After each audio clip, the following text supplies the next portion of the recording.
ಎಲ್ಲರಿಗೂ ನಮಸ್ಕಾರ.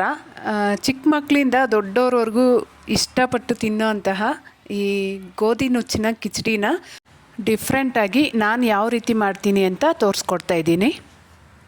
ಈ ಕಿಚಡಿ ಹೆಲ್ದಿಯಾಗೂ ಇರುತ್ತೆ, ಹಾಗೆ ಅಷ್ಟೇ ಟೇಸ್ಟಿಯಾಗೂ ಸಹ ಇರುತ್ತೆ. ಇದನ್ನು ಮಾಡೋದಕ್ಕೆ ಮೊದಲಿಗೆ ಒಂದು ಬೌಲ್ಗೆ ನಾನು ಒಂದು ಸಣ್ಣ ಗ್ಲಾಸಲ್ಲಿ 1.5 ಗ್ಲಾಸಷ್ಟು ಗೋಧಿ ನುಚ್ಚನ್ನು ತೊಗೊತಾ ಇದ್ದೀನಿ.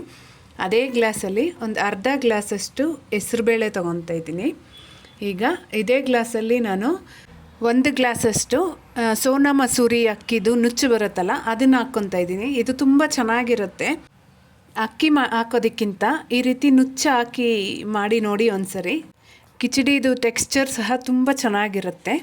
ಈಗ ಈ ಎಲ್ಲ ಅಕ್ಕಿ ನುಚ್ಚು ಮತ್ತು ಹೆಸರುಬೇಳೆನ ಚೆನ್ನಾಗಿ ಒಂದು 2-3 ಸರಿ ವಾಶ್ ಮಾಡಿ ಇದನ್ನು ನೆನೆಯೋದಕ್ಕೆ ಬಿಟ್ಟು ಬೇಕಾಗಿರೋ ತರಕಾರಿ ಸಹ ಎಲ್ಲ ಕಟ್ ಮಾಡಿ ಇಟ್ಕೋಬೇಕು. ಆ ನುಚ್ಚೆಲ್ಲ ಒಂದು 10-15 ನಿಮಿಷ ನೆಂದರೆ ಸಾಕಾಗತ್ತೆ. ಈಗ ಸ್ಟವ್ ಮೇಲೆ ಒಂದು ಕುಕ್ಕರ್ನ ಇಟ್ಕೊಂಡು ಇದಕ್ಕೆ 2-3 ಚಮಚ ಎಣ್ಣೆ, ಹಾಗೆಯೇ ನಾನಿಲ್ಲಿ 1 ಸ್ಪೂನಷ್ಟು ತುಪ್ಪ ಹಾಕ್ಕೊತಾ ಇದ್ದೀನಿ. ನೀವು ಬೇಕಾದರೆ ಬರೀ ತುಪ್ಪನೇ ಹಾಕ್ಕೊಂಡು ಮಾಡ್ಕೋಬೋದು, ಇಲ್ಲ ಎಣ್ಣೆ ಸಹ ಹಾಕ್ಕೊಂಡು ಮಾಡ್ಕೋಬೋದು. ತುಪ್ಪ ಹಾಕಿದ್ರೆ ಕಿಚಡಿ ಟೇಸ್ಟ್ ತುಂಬ ಚೆನ್ನಾಗಿರುತ್ತೆ. ಈಗ ಒಂದು ಅರ್ಧ ಸ್ಪೂನಷ್ಟು ಜೀರಿಗೆ ಹಾಕ್ಕೊತಾ ಇದ್ದೀನಿ, ಹಾಗೆ 1 ಪಲಾವ್ ಎಲೆನ ಈ ರೀತಿ ಕಟ್ ಮಾಡಿ ಹಾಕ್ಕೊತಾ ಇದ್ದೀನಿ. ಈಗ ಇದನ್ನು ಎಣ್ಣೆಯಲ್ಲಿ 1 ನಿಮಿಷ ಫ್ರೈ ಮಾಡಿಕೊಂಡು ಈಗ ಇದಕ್ಕೆ ಒಂದು 3 ಹಸಿಮೆಣ್ಸಿನ್ಕಾಯಿನ ಈ ರೀತಿ ಕಟ್ ಮಾಡಿ ಹಾಕ್ಕೊತಾ ಇದ್ದೀನಿ. ಹಾಗೆಯೇ ಒಂದು ದೊಡ್ಡ ಸೈಜ್ ಈರುಳ್ಳಿನ ಸಣ್ಣದಾಗಿ ಹೆಚ್ಕೊಂಡು ಹಾಕ್ಕೊತಾ ಇದ್ದೀನಿ. ಈ ಈರುಳ್ಳಿ ಮತ್ತು ಮೆಣಸಿನ್ಕಾಯಿ ಎಲ್ಲ ಎಣ್ಣೆಯಲ್ಲಿ ಚೆನ್ನಾಗಿ ಫ್ರೈ ಆಗಬೇಕು. ಅಲ್ಲಿವರೆಗೂ ಫ್ರೈ ಮಾಡ್ಕೊಂಡಾದಮೇಲೆ ಈಗ ಇದಕ್ಕೆ 1 ಇಂಚಷ್ಟು ಶುಂಠಿನ ಈ ರೀತಿ ಜಜ್ಜಿ ಹಾಕ್ಕೊತಾ ಇದ್ದೀನಿ. ಈ ರೀತಿ ಫ್ರೆಶ್ ಆಗಿ ಹಾಕ್ಕೊಂಡ್ರೆ ಕಿಚಡಿ ಟೇಸ್ಟ್ ತುಂಬ ಚೆನ್ನಾಗಿರುತ್ತೆ. ಈ ಶುಂಠಿನೂ ಸಹ ಹಸಿ ವಾಸನೆ ಹೋಗೋವರೆಗೂ ಫ್ರೈ ಮಾಡ್ಕೋಬೇಕು. ಈಗ ಇದಕ್ಕೆ ನಾವು ಕಟ್ ಮಾಡಿ ಇಟ್ಕೊಂಡಿರೋ ತರಕಾರಿ ಎಲ್ಲ ಹಾಕ್ಕೋಬೇಕು. ಇಲ್ಲಿ ನಾನು 2 ಹುಳಿ ಟೊಮೆಟೊ ಹಾಕ್ಕೊತಾ ಇದ್ದೀನಿ, ಹಾಗೆ ಸ್ವಲ್ಪ ಆಲೂಗಡ್ಡೆ, ಸ್ವಲ್ಪ ಬೀನ್ಸ್, ಹಾಗೆಯೇ ಒಂದು ಸ್ವಲ್ಪ ಕ್ಯಾರೆಟ್ ಸಹ ಹಾಕ್ಕೊತಾ ಇದ್ದೀನಿ. ನಿಮ್ಗೆ ಇಷ್ಟ ಇರೋ ಯಾವುದೇ ತರಕಾರಿ ಇಲ್ಲಿ ಹಾಕ್ಕೋಬೋದು. ಬಟಾಣಿ ಇದ್ದರೆ ಅದು ಸಹ ಹಾಕ್ಕೋಬೋದು, ತುಂಬ ಚೆನ್ನಾಗಿರುತ್ತೆ. ಈಗ ಇಲ್ಲಿ 1/4 ಸ್ಪೂನಷ್ಟು ಅರಿಶಿನ, ಹಾಗೆ 1 ಸ್ಪೂನಷ್ಟು ಅಚ್ಚಕಾರದ ಪುಡಿ ಹಾಕ್ಕೋಬೇಕು. ಇಲ್ಲಿ ನಾನು ಹಸಿಮೆಣ್ಸಿನ್ಕಾಯಿ ಸಹ ಯೂಸ್ ಮಾಡಿರೋದ್ರಿಂದ ಅಚ್ಚಕಾರದ ಪುಡಿನ ಸ್ವಲ್ಪ ಕಡಿಮೆ ಹಾಕ್ಕೊತಾ ಇದ್ದೀನಿ. ಹಾಗೆಯೇ 1 ಸ್ಪೂನಷ್ಟು ಧನಿಯಾ ಪುಡಿ ಹಾಕ್ಕೋಬೇಕು. ಹಾಕ್ಕೊಂಡು ಈ ಎಲ್ಲ ತರಕಾರಿನ ಎಣ್ಣೆಯಲ್ಲೇ ಒಂದು 5-6 ನಿಮಿಷ ಫ್ರೈ ಮಾಡ್ಕೋಬೇಕು. ಇಲ್ಲಿ ನಿಮ್ಗೆ ಇಷ್ಟ ಇದ್ದರೆ ಒಂದು ಅರ್ಧ ಸ್ಪೂನಷ್ಟು ಗರಂ ಮಸಾಲ ಸಹ ಹಾಕ್ಕೋಬೋದು.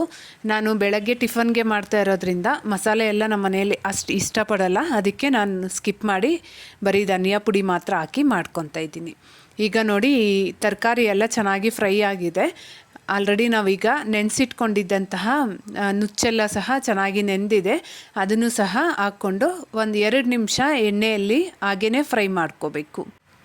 ನಾವು ಸಾಮಾನ್ಯವಾಗಿ ಅಕ್ಕಿ ಹಾಕಿ ಕಿಚಡಿ ಮಾಡ್ತಾ ಇರ್ತೀವಲ್ವ, ಈ ರೀತಿ ಅಕ್ಕಿ ಮತ್ತು ಗೋಧಿ ನುಚ್ಚು ಎರಡೂ ಮಿಕ್ಸ್ ಮಾಡಿ ಹಾಕೋದ್ರಿಂದ ಮಕ್ಳಿಗೂ ಸಹ ತುಂಬ ಇಷ್ಟ ಆಗುತ್ತೆ, ಹಾಗೆಯೇ ಹೆಲ್ದಿಯಾಗೂ ಸಹ ಇರುತ್ತೆ. ಈಗ ಇದೆಲ್ಲ ಫ್ರೈ ಆಗಿದೆ. ಇಲ್ಲಿ ನಾನು 1 ಗ್ಲಾಸ್ಗೆ 3 ಗ್ಲಾಸ್ ಅನ್ನೋ ಥರ 9 ಗ್ಲಾಸಷ್ಟು ನೀರು ಹಾಕ್ಕೊತಾ ಇದ್ದೀನಿ. ಏನಪ್ಪ ಇಷ್ಟೊಂದು ನೀರು ಹಾಕ್ತಾಯಿದ್ದಾರೆ ಅಂದ್ಕೋಬೇಡಿ, ಚಿಕ್ಕ ಗ್ಲಾಸ್ ನಾನು ಯೂಸ್ ಮಾಡಿರೋದ್ರಿಂದ 1:3 ಅನ್ನೋ ಥರ ನೀರು ಹಾಕ್ಕೊಂಡಿದ್ದೀನಿ. ಈಗ ಇದಕ್ಕೆ ರುಚಿಗೆ ಬೇಕಾಗಿರೋಷ್ಟು ಉಪ್ಪು ಸಹ ಹಾಕ್ಕೊಂಡು ಚೆನ್ನಾಗಿ ಒಂದ್ಸರಿ ಮಿಕ್ಸ್ ಮಾಡಿ ಇದನ್ನು ಹಾಗೇ ಕುದಿಯೋದಕ್ಕೆ ಬಿಡಬೇಕು. ತರಕಾರಿ ಒಂದು ಕಟ್ ಮಾಡ್ಕೊಂಬಿಟ್ರೆ ಈ ಕಿಚಡಿ ಬೇಗ ಆಗಿಬಿಡತ್ತೆ. ತರಕಾರಿ ತಿನ್ನಲ್ಲ ಅನ್ನೋ ಮಕ್ಳಿಗಂತೂ ಇದನ್ನು ಮಾಡಿಕೊಟ್ಬಿಟ್ರೆ ಹ್ಯಾಪಿಯಾಗಿ ತಿನ್ಬಿಡ್ತಾರೆ. ನಮ್ಮ ಮನೆಯಲ್ಲೂ ಅಷ್ಟೇ, ಮಕ್ಕಳು ಈ ರೀತಿ ಮಾಡಿಕೊಟ್ಟಾಗ ತರಕಾರಿ ಅಂತೂ ಏನು ಮಿಕ್ಸ್ದಿರ ತಿನ್ಬಿಡ್ತಾರೆ. ಈಗ ನೋಡಿ, ನೀರು ಸಹ ಕುದೀತಾ ಇದೆ. ಈಗ ಕೊನೆಯಲ್ಲಿ ಒಂದು ಸ್ವಲ್ಪ ಕೊತ್ತಂಬರಿ ಸೊಪ್ಪನ್ನ ಹಾಕ್ಕೊಂಡು ಒಂದು ಸರಿ ಚೆನ್ನಾಗಿ ಮಿಕ್ಸ್ ಮಾಡಿ ಕುಕ್ಕರ್ನ ಮುಚ್ಚಳ ಮುಚ್ಚಿ ಒಂದು 3 ವಿಷಲ್ ಕೂಗಿಸ್ಕೊಂಡ್ರೆ ಸಾಕು. ಇದು ನಾವು ನುಚ್ಚೆಲ್ಲ ಆಲ್ರೆಡಿ ನೆನೆಸಿರೋದ್ರಿಂದ ತುಂಬ ಹೊತ್ತು ಕುದಿಸೋ ಅವಶ್ಯಕತೆ ಸಹ ಇಲ್ಲ. ಒಂದು 2-3 ವಿಷಲ್ ಕೂಗಿಸ್ಕೊಂಡ್ರೆ ಒಂದು ಒಳ್ಳೆ ಟೇಸ್ಟಿಯಾಗಿರೋಂತಹ ಗೋಧಿ ನುಚ್ಚಿನ ಕಿಚಡಿ ರೆಡಿ ಆಗಿಬಿಡತ್ತೆ. ನೋಡಿದ್ರಲ್ಲ ಎಷ್ಟು ಚೆನ್ನಾಗಿ ಬಂದಿದೆ ಅಂತ. ಟೇಸ್ಟ್ ಮಾತ್ರ ತುಂಬ ಚೆನ್ನಾಗಿತ್ತು, ಮನೆಯಲ್ಲಿ ಎಲ್ಲರಿಗೂ ಇಷ್ಟ ಆಯಿತು. ಕಿಚಡಿ ಕನ್ಸಿಸ್ಟೆನ್ಸಿ ಸಹ ಪರ್ಫೆಕ್ಟಾಗಿ ಬಂದಿದೆ. ಒಂದು ಒಳ್ಳೆ ಆರೋಗ್ಯಕರವಾಗಿರೋಂತಹ ಬ್ರೇಕ್ಫಾಸ್ಟ್ನ ನೋಡಿದ್ರಲ್ಲ. ವಿಡಿಯೋ ಇಷ್ಟ ಆಗಿರುತ್ತೆ ಅಂದ್ಕೊತೀನಿ. ಇಷ್ಟ ಆಗಿದ್ದರೆ ಮಾತ್ರ ಮಿಸ್ ಮಾಡದೆ ಒಂದು ಲೈಕ್ ಮಾಡಿ, ಹಾಗೆ ನನ್ನ ಚಾನಲ್ನ ಸಬ್ಸ್ಕ್ರೈಬ್ ಮಾಡ್ಕೊಳ್ಳೋದನ್ನು ಮರಿಬೇಡಿ. Thank you.